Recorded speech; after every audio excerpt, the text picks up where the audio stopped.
अस्सलाम वालेकुम everyone, welcome to my YouTube channel. उम्मीद करती हूँ आप सब खैरियत से होंगे। आज का जो टॉपिक है वो है फ़िज़िकल फिटनेस एंड कंपोनेंट्स में। ये पार्ट 1 है जिसको हम डिस्कस करेंगे उसके कंपोनेंट्स को। तो चलते हैं अपनी नेक्स्ट स्लाइड की तरफ। फर्स्ट वन है हमारे पास physical fitness. Physical fitness can be modified through regular physical activity and exercise. Physical fitness components have been shown to have a significant positive relationship with enhanced outcome in physical activity including sports participations. अब जिस्मानी fitness को बाकायदगी से अगर हम लोग जिस्मानी सरगर्मियों और वर्जिश के ज़रिए तब्दील करना चाहे, चेंज करना चाहे तो किया जा सकता है। ठीक है, फ़िज़िकल फिटनेस कंपोनेंट्स जो है, जो हमारी जिस्मानी तंदुरुस्ती के अज्जा जो हैं, जिस्मानी सरगर्मियों के नताइज के लिए के साथ साथ एक उनका मस्बत ताल्लुक़ है। ठीक है, ताल्लुक़ ज़ाहिर किया जा सकता है जिसमें आपके स्पोर्ट्स इंक्लूड होते हैं, आपकी खेलें शामिल होती हैं। फ़िज़िकल फ़िटनेस बेसिकली यही है ना कि आपने किस तरीके से अपनी जिस्मानी सरगर्मियों के ज़रिए अपने जिस्म को, अपने आप को फ़िट रखना है। तो अब उसमें हमारे जो कंपोनेंट्स हैं जो आगे हम डिस्कस करेंगे उनका क्या रिलेशनशिप है। ठीक है, तो इस चीज़ को हमने आज डिस्कस करना है। तो कंपोनेंट्स हैं physical fitness is a set of attributes that are either health or skill related.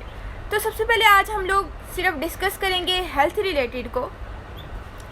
Health related components. The 5 health related components of physical fitness can be a useful guide to help you achieve physical fitness and promote good health. अब जिस्मानी तंदुरुस्ती के जो सेहत है उससे मुत्तल्लिक आपके पास 5 अज्जा हैं। आपको जिस्मानी तंदुरुस्ती हासिल करने के लिए और अच्छी सेहत को फ़रोग़ देने में जो आपकी हेल्प करती है, ये एक जो आपके फ़िटनेस हैं, जो आपके कंपोनेंट्स हैं, वो आपकी हेल्थ को अच्छा बनाने के लिए, आपकी गुड हेल्थ करने के लिए उसमें मुफीद रहनुमाई साबित हो सकती है। उसमें एक पॉजिटिव चेंज आ सकता है। ठीक है, जिसमें आपका cardiovascular endurance, muscular strength, muscular endurance, flexibility and body composition. तो फर्स्ट वन हमारे पास क्या है, कार्डियोवैस्कुलर इंड्योरेंस। अब cardiovascular or cardio fitness refers to your body's ability to sustain exercise for long. It's also known as cardio respiratory endurance or aerobic fitness. अब यहाँ पे क्या बात की जा रही है, आपकी कार्डियोवैस्कुलर इंड्योरेंस का कल्बी बर्दाश्त। आपकी फ़िटनेस से मुराद आपकी जो बॉडी है वर्जिश को ज़्यादा देर तक बरकरार रखने की सलाहियत, कि आपकी बॉडी कितनी देर तक एक्सरसाइज को बरकरार रख सकती है, कितनी देर तक आप एक एक्सरसाइज अच्छे तरीके से परफॉर्म कर सकते हो। ठीक है, उसको आप क्या कहते हो, कार्डियोवैस्कुलर, आपकी कल्बी क़ुव्वत बर्दाश्त। उसको दूसरा नाम एरोबिक फ़िटनेस में दे दिया गया। ठीक है, अब इसमें एक्सरसाइज में एग्जाम्पल में बात की गई है of activities that benefit from good cardio endurance including walking, jogging, swimming, cycling and other sports that require continuously movement. मतलब कि अच्छी आपकी जब आपकी बेनिफिट जो है आपको एक एक्टिविटी दे रही है और आप जो लॉन्ग टर्म के लिए, लॉन्ग टाइम के लिए कर रहे हो, उससे क्या आपको फ़ायदा मिल रहा है। ठीक है, आपको ऐसी सरगर्मियों से फ़ायदा उठाना चाहिए जो कि आपको मुसलसल हरकत की ज़रूरत पेश होती है उसमें। ठीक है, आप वॉक करते हो, उसमें भी आप मुसलसल क्या कर रहे हो, आपकी इन्वॉल्वमेंट हो रही है, आप मूव कर रहे हो, आपकी मूवमेंट हो रही है कॉन्टीन्यूसली। आप स्विमिंग कर रहे हो, उसमें भी आपकी हो रही है, आप साइकिलिंग कर रहे हो, उसमें भी आपकी हो रही है। तो आपने किस तरीके से अपनी बॉडी को फिट रखना है, हेल्थ के कंपोनेंट्स हमें यही चीज़ बताने की कोशिश करें। जैसे कि एक बात है कि good cardio fitness allow you to perform different activities from long because your heart and lungs are able to deliver oxygen and nutrients to your working muscles. क्योंकि जब आप वॉक करते हो आपकी ब्लड सर्कुलेशन अच्छी होना शुरू होती है। ठीक है, आपको डिफरेंट तरीके से बेनिफिट मिल रहा होता है। अब नेक्स्ट पॉइंट हमारे पास है muscular strength. Muscular strength is the ability of muscles group to exert force or lift and carry weight.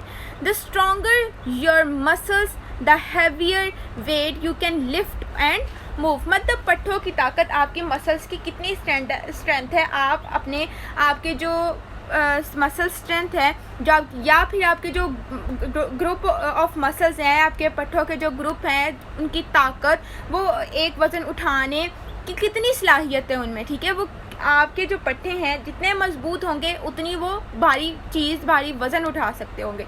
तो बेसिक चीज़ यही है। तो हमें ऐसी एक्सरसाइज, ऐसी एक्टिविटीज़ करनी चाहिए जो कि हमारे जिस्म में ज़्यादा से ज़्यादा वेट उठाया जा सके, हम लोगों की बॉडी स्ट्रॉन्ग हो सके।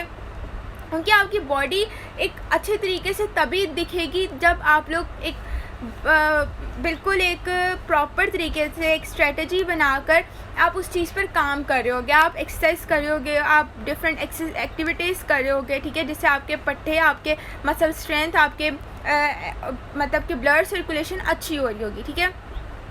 जो भी आपके पट्टे हैं, मसल्स हैं, उनके दरमियान जो आपके मसल्स ग्रुप्स हैं, ठीक है, उनमें आप किस तरीके से मजबूती ला सकते हो, तो ये सारी चीज़ें इसमें बताई गई हैं।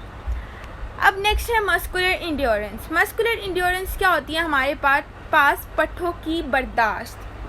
Unlike muscular strength which measures how much weight you can lift or move, muscular endurance tests how long your muscles can withstand an exercise।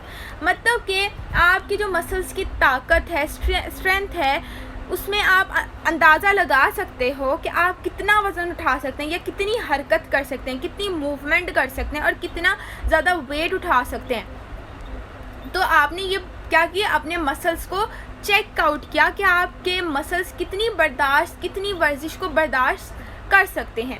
If you are looking to improve your general endurance, low intensity body weight exercise are a great starting point. For example yoga, stair and long distance activity and some options, ठीक है, depends on you कि आप किस तरीके से अपने पट्टों की बर्दाश्त को बढ़ा रहे हो, इंक्रीज़ कर रहे हो। अगर आप अपनी मतलब कि आपके जो इम्प्रूव कर रहे हो, अपने जर्नल इंड्योरेंस को बेहतर बनाना चाहते हो, तो कम से कम आप शिद्दत वाली जिस्मानी सरगर्मियों की मशकें आपके लिए बहुत ज़्यादा फ़ायदेमंद है और आप उससे स्टार्टिंग पॉइंट ले सकते हो, ठीक है। जैसे आप योगा, आप स्टेयर्स चढ़कर, रनिंग करके बहुत अच्छे तरीके से अपने सरगर्मियों को बेहतर बना सकते हैं और बहुत से ऐसे डिफरेंट ऑप्शंस हैं। फ्लेक्सिबिलिटी, जैसे कि फ्लेक्सिबिलिटी में यहाँ बात की गई है, flexibility is defined as a range of motion of a joint और group of joints without a और पेन डिफ़िकल्टी। अब लचक क्या है? दर्द को या मुश्किल के बगैर किसी आपके जो जॉइंट्स हैं या ग्रुप ऑफ जॉइंट्स हैं कि हरकत के जो है उसमें किस तरीके से उसको बयान किया गया, अपने किस तरीके से विदाउट पेन और डिफ़िकल्टी उस चीज़ को परफॉर्म करना है, ठीक है। Being flexible is important for daily living. For instance it can make it easier to maintain good balance, is to stop self off a cupboard. मतलब कि लचक होना रोज़मर्रा की ज़िंदगी के लिए ज़रूरी है। आप मिसाल के तौर पर कि आप अच्छा तवाज़ुन बरकरार रखना, जैसे कि आप अलमारी के ऊपर जो शेल्फ़ होती है उस तक पहुंचना, या अगर आपकी कोई चीज़ ज़मीन पे गिर गई है तो बेड के नीचे चली गई है तो झुककर उसको आसानी से उठाना।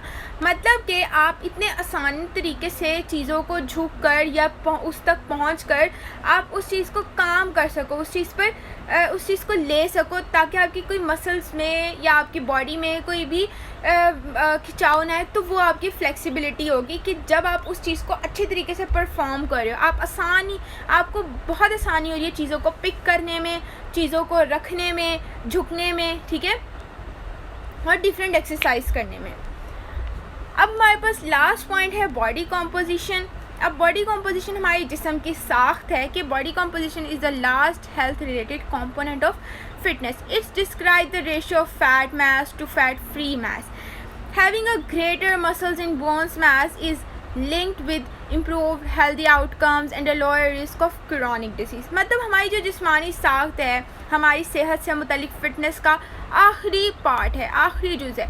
आपकी चर्बी, आपकी बॉडी का जो फ़ैट है उसके बड़े पैमाने या उसको किस तरीके से वाज़िया करना है, आपके जो पट्टे हैं, हड्डियाँ हैं के बड़े होने का ताल्लुक़ आपकी सेहत के कितना उसका बेहतर नताइज है, और आपको जो आपकी दायमी बीमारियां हैं, आपकी क्रोनिक डिजीज़ हैं, उसमें कम ख़तरा होता है। आपको कोई भी जल्दी से बीमारी नहीं लग सकती है, बिकॉज़ आप डेली बेसिस पे कोई ना ऐसी एक्टिविटीज़ कर रहे हो जिससे आप लोगों को कोई इतनी बीमारी नहीं लग रही, आप डिज़ीज़, डायबिटीज़ जैसी बीमारियों से, कैंसर जैसी बीमारी से, हार्ट जैसी बीमारियों से रिलीफ ले सकते हो सकता है आप उससे फ़ाइट भी कर सकते हो। तो बेसिकली हमें फ़िज़िकल फ़िटनेस में या हो कोई स्पोर्ट्स हो, हम अगर देखा जाए तो हमें वो बेनिफिट ही देती हैं, ठीक है। मतलब कि keep in mind that health look different from everyone. तो ये था आज का लेक्चर, उम्मीद करती हूँ पसंद आया होगा।